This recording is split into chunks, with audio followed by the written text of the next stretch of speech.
வணக்கம். என்னோட பேர் முகமது காசிம். உணவுத்துறைன்றது ஒரு பொருள உற்பத்தி பண்ணி விற்பனை செய்றது. இப்போ நாங்க எங்க தாத்தா கடையில வேலை பார்த்தனால எங்களுக்கு விற்பனை நல்லா தெரிஞ்சிருச்சு.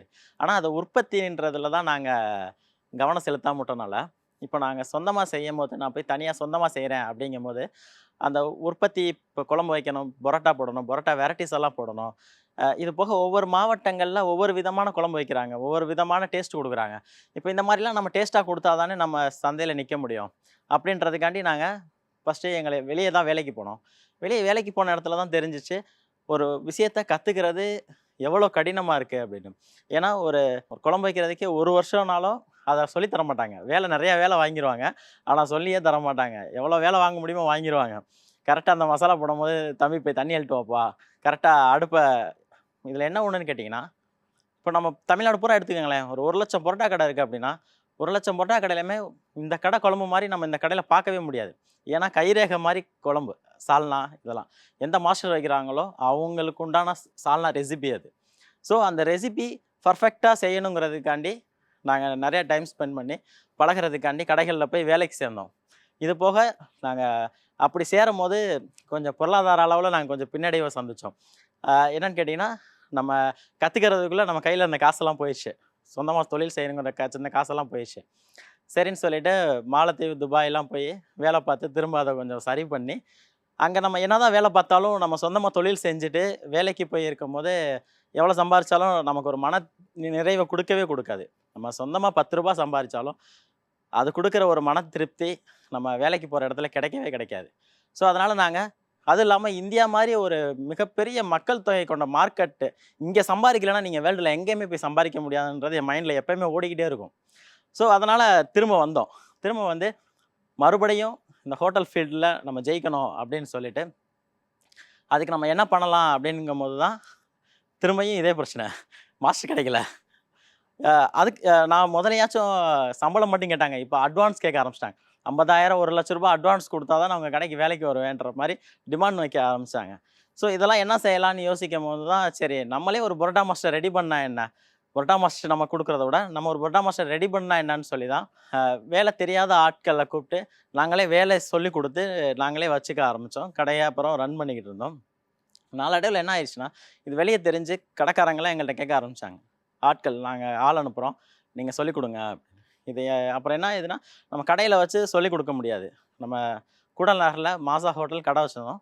இப்ப கடையில வச்சு நம்மளால சொல்லிக் குடுக்க முடியாது. ஸோ, அதனால அதுக்குன்னு தனியா ஒரு சின்ன மையம் மாரி ஆரம்பிச்சு, ஒரு நாளைக்கு 2 ஹவர், 3 ஹவர், 4 ஹவர்ன்னு ட்ரெய்னிங் குடுக்க ஆரம்பிச்சோம். அ அப்போ அது ஆரம்பிக்கிறதுக்கு முன்னாடியுமே நெறைய கேலி கிண்டல்கள். உங்களால அது முடியுமா? அ நீங்க சரியா செஞ்சு குடுத்தீங்களா? 2வது என்னன்னா, இப்ப நீங்க ஒரு கடையில வேலைக்கு போறீங்க அப்படின்னா, 6 மாசம், 1 வருஷம், 2 வருஷம் ஆனாலும் முழுசா உங்களால கத்துக்கவே முடியாது. நாங்க அந்த டியூரேஷன குறைச்சோம்.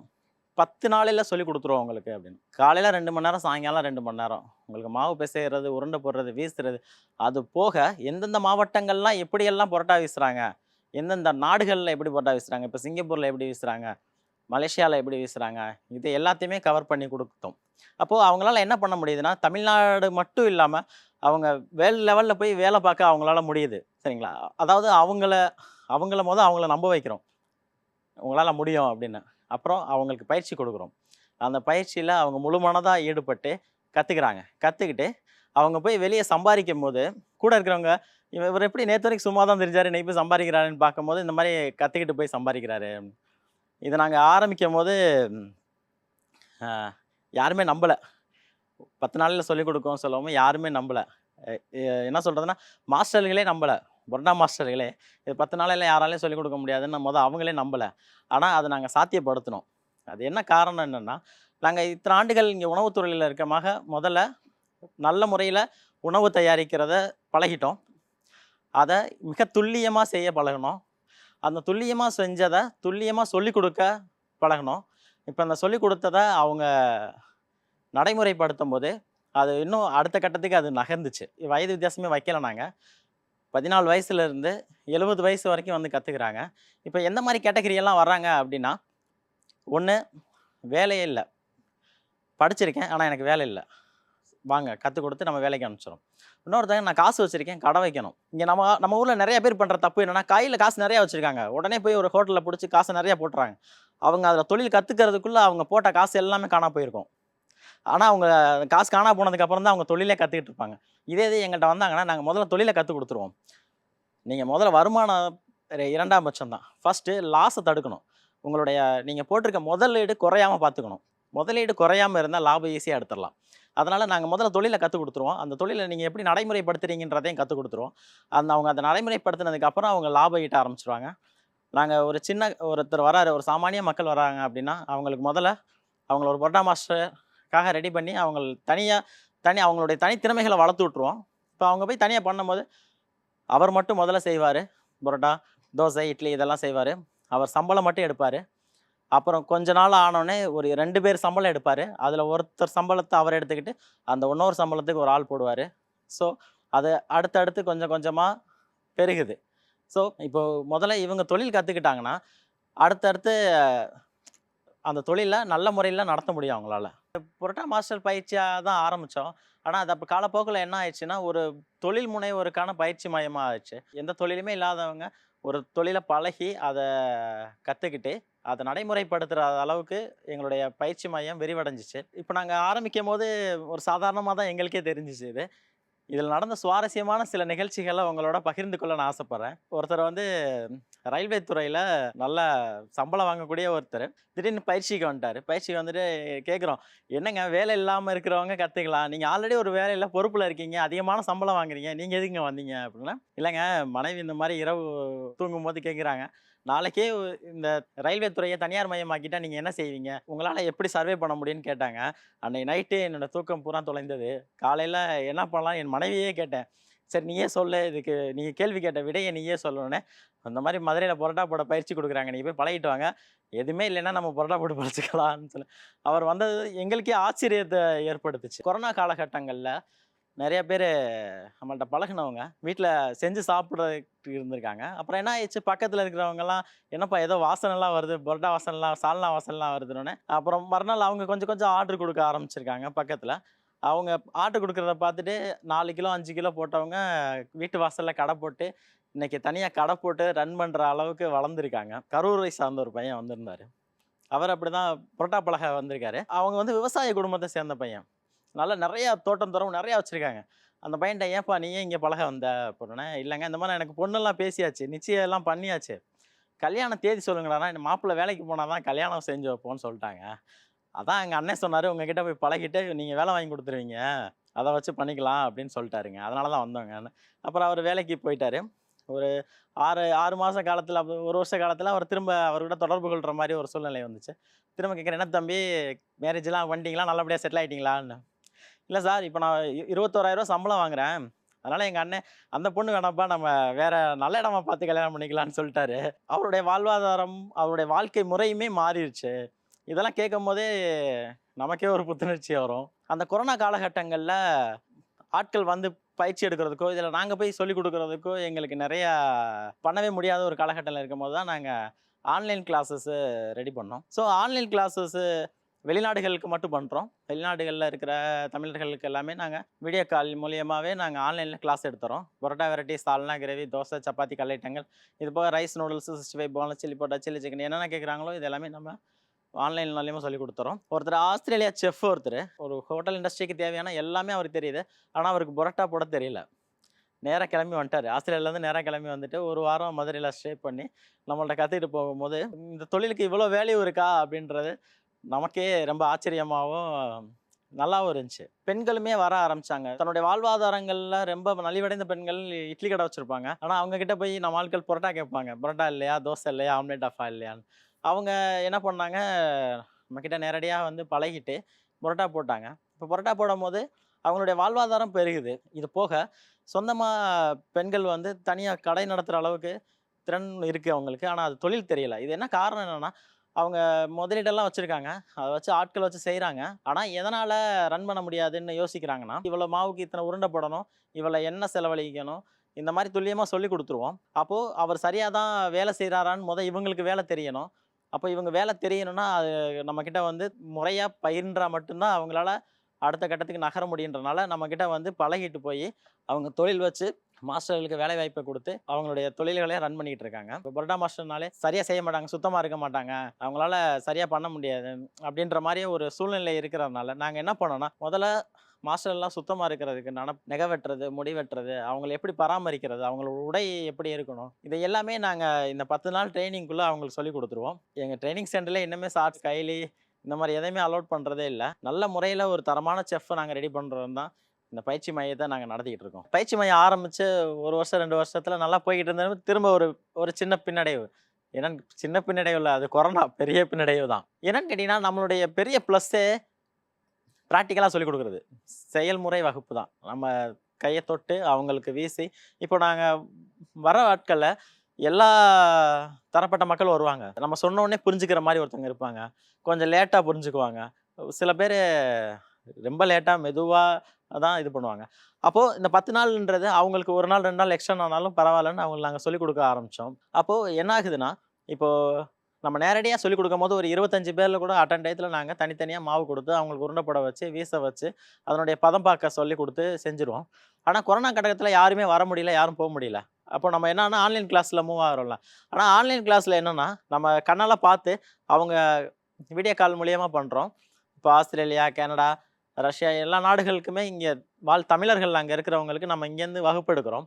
வகுப்பு எடுக்கும் போது ஆரம்பத்தில் மிக கடினமான ஒரு பணியாக இருந்துச்சு. ஏன்னா இங்கேருந்து நாங்கள் வீடியோ காலில் அந்த மாவு தண்ணியாக இருக்கா, கெட்டியாக இருக்கா, எப்படி இருக்குன்றத பார்க்கணும். அப்போது அது மிகப்பெரிய சவாலாக இருந்துச்சு எங்களுக்கு. அப்புறம் ஆனால் அதையும் கடந்து வந்துட்டோம். அது நல்ல முறையில் செஞ்சு கொடுத்தோம். அவங்களும் அதை அழகாக பயிற்சி எடுத்து நல்லா பண்ணுறாங்க. இப்போ அமெரிக்காவில் ஒரு ஐடி ஃபேமிலி வெளியே கடைகளில் வாங்கி சாப்பிட்றதுக்கு அவங்களுக்கு பிடிக்கல, அவங்களே செஞ்சு சாப்பிடணும், அப்படி தான் நம்மக்கிட்ட பழகுனாங்க. அதுக்கப்புறம் என்ன ஆயிடுதுன்னா, அவங்க செஞ்சு சாப்பிட்றது அவங்களுக்கே ஒரு கான்ஃபிடென்ட் வந்துடுச்சு, இதை செஞ்சு கொடுத்தாலே நல்லா விற்கலாமே அப்படின்னு. அப்போது அதை நல்லா ஃபுல்லாக கற்றுக்கிட்டாங்க, நம்மக்கிட்ட ஆன்லைன்லேயே கற்றுக்கிட்டாங்க. இப்போ தனியாக ஒரு கேட்ரிங் சர்வீஸ் வச்சு அமெரிக்காலேயும் பண்ணிக்கிட்டு இருக்காங்க. ஆன்லைன்லேயுமே எங்களுக்கு நல்லா சொல்லிக் கொடுக்க முடியுன்றதை கொரோனா காலகட்டங்களில் உணர்ந்தோம். கொரோனா காலகட்டங்களில் நிறையா துறை அழிந்துக்கிட்டு வர்றதை நம்ம கண்கூட பார்க்க முடிஞ்சுச்சு. ஆனால் அழியாமல் ஒரு துறை மட்டும் வளருது அப்படி பார்த்தோம்னா அது உணவுத்துறையாக தான் இருந்துச்சு. ஏன்னா உணவு தட்டுப்பாடு அப்போ அதிகமாக இருந்துச்சு, சாப்பாடு கிடைக்கல, எங்கே சாப்பாடு கிடைச்சாலும் வாங்குகிற அளவுக்கு மக்கள் வந்தாங்க. அப்போது ஒரு ஐடி ஃபீல்டில் இருந்த ஒரு 2 இளைஞர்கள்லாம் அந்த வேலையை அவங்களுக்கு சரியாக அவங்களுக்கு வேலை வாய்ப்பு இல்லாதனால அதை விட்டுட்டு நம்மக்கிட்ட வந்து கற்றுக்கிட்டு அந்த கொரோனா முடியறதுக்குள்ளேயே அவங்க தனியாக கடையை ஆரம்பிச்சிட்டாங்க. கடையை ஆரம்பித்து நல்ல முறையில் இன்றைக்கி அந்த கடை நடத்திக்கிட்டு இருக்காங்க. இப்போது நம்ம பயிற்சி கொடுத்துட்றோம், நம்ம பரோட்டா வீச வச்சுருவோம், யார் வந்தாலும் பரோட்டா வீச வச்சுருவோம். அவங்களுக்கு என்னென்னு கேட்டிங்கன்னா, நாங்கள் முதல்ல வந்து துணியில் சுற்றி சொல்லிக் கொடுப்போம், அப்புறம் கை எக்ஸசைஸ் கொடுப்போம், அப்புறம் மாவு பதம் பார்க்க சொல்லிக் கொடுப்போம், அப்போ தண்ணி எவ்வளோ ஊற்றணும், இந்த அளவுகள் எல்லாமே கரெக்டாக சொல்லிக் கொடுத்துருவோம்.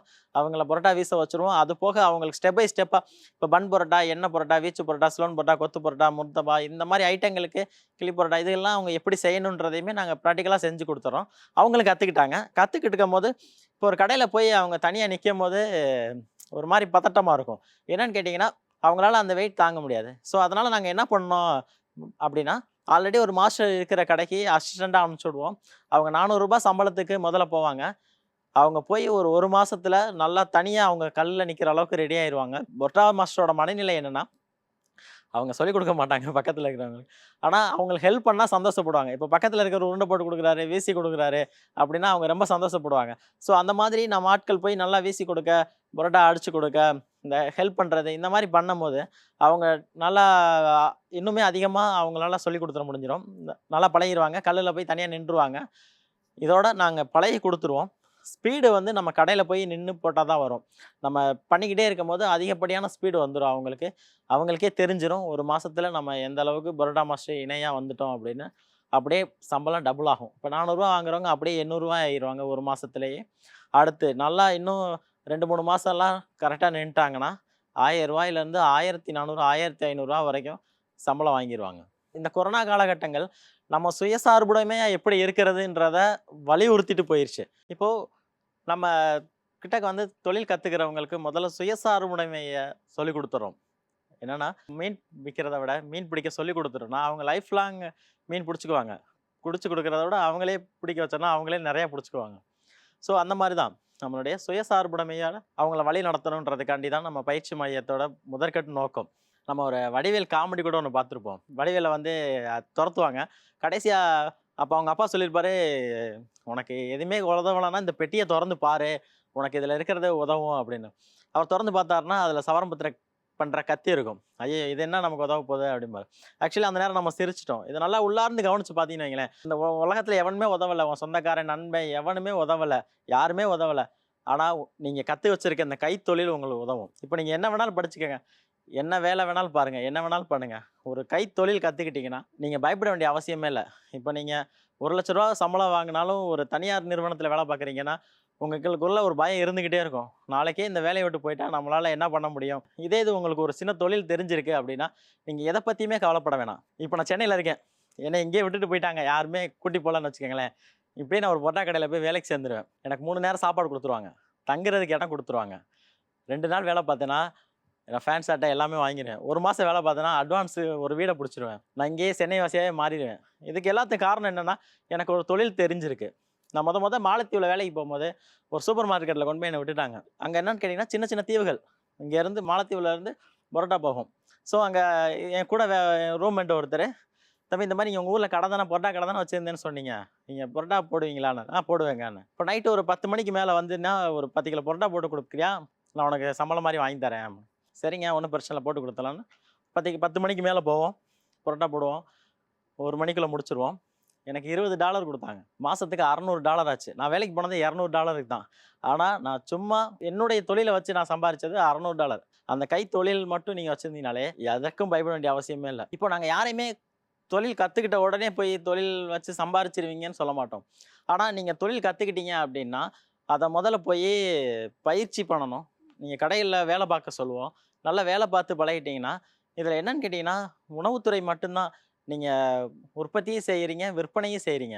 ஸோ, உற்பத்தி பண்ணி அந்த பொருள விற்பனை செய்யணும். அப்ப அந்த உற்பத்தி பண்றத எவ்வளோ நுணுக்கமா நீங்க பண்ணணுங்கிறத, நீங்க நல்லா அழகா கத்துக்கிறணும் ஃபர்ஸ்ட்டு. புதுசா கடை வைக்கும்போது என்னென்ன சிக்கல்கள் வரும்? இப்ப என்னன்னு கேட்டீங்கன்னா, ஜனவரி டூ டிசம்பர் இந்த 12 மாசத்துல எந்தெந்த மாசம் வியாபாரம் இருக்கும்? இன்னும் நீங்க ஆழமா போய் கவனிக்கிற மாரி இருக்கும். இப்போ பொங்கல், ஜனவரில பொங்கல். பொங்கல் முடிஞ்சுச்சு. அப்படியே போயிட்டே இருக்குன்னு வைங்களேன். மே மாசம் ஸ்கூல் லீவு. பிசினஸ் நல்லாருக்கும். அப்படியே கொஞ்சம் தூரம் போயிட்டீங்கன்னா, ஜூன், ஜூலை ஸ்கூல்லாம் ஆரம்பிச்சுருவாங்க.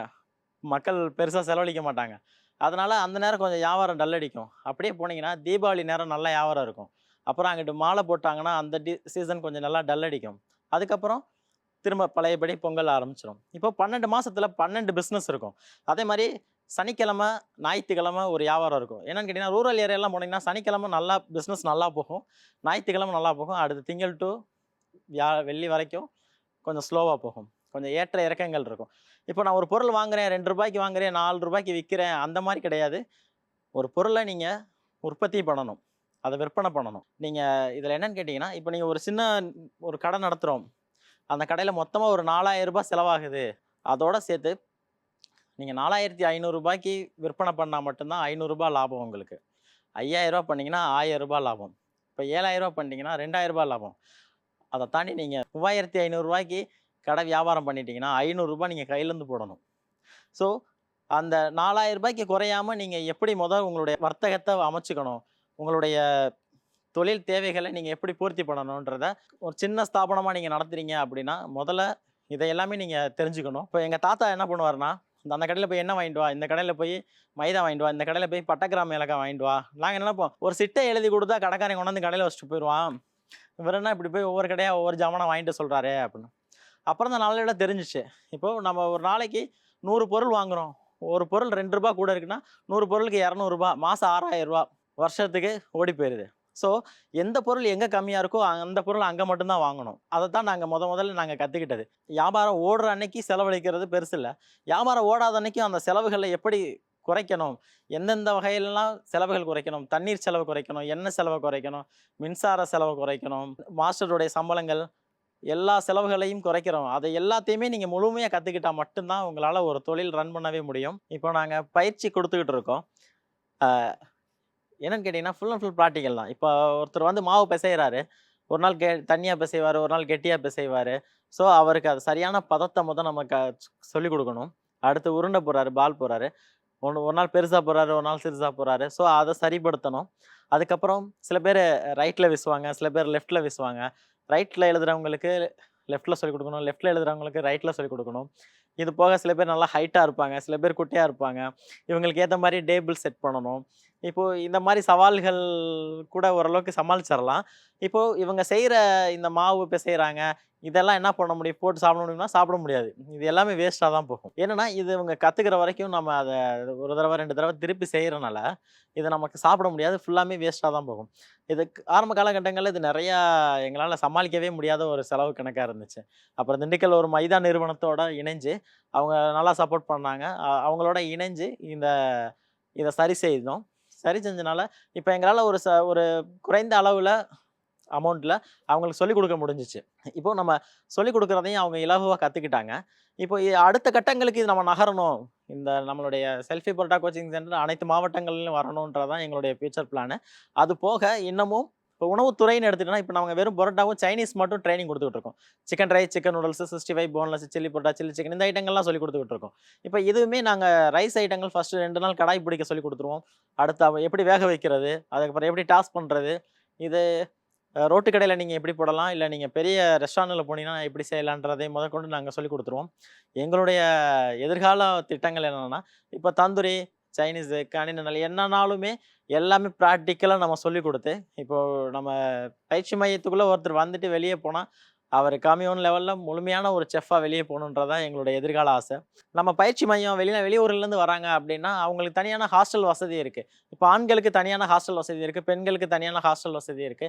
இவங்க இங்கேயே தங்கிக்கலாம். இப்போ நம்ம ஒரு நாள் பூரா சொல்லிக் குடுப்போம்னா, ஒரு நாள் பூரா சொல்லிக் குடுக்க முடியாது. எங்களாலயும் ஒரு நாள் பூரா சொல்லிக் குடுக்க முடியாது. அவங்களாலயும் ஒரு நாள் பூரா நின்னாலும் அவங்களால கத்துக்கவே முடியாது. இப்போ ஒரு ஆமைய ஒரு நாள் பூரா நம்ம அடிச்சாலும் அது சாகவே சாகாது. ஆனா, அத திருப்பி போட்டு ஒரு அடி அடிச்சீங்கன்னா, அது செத்து போயிரும்.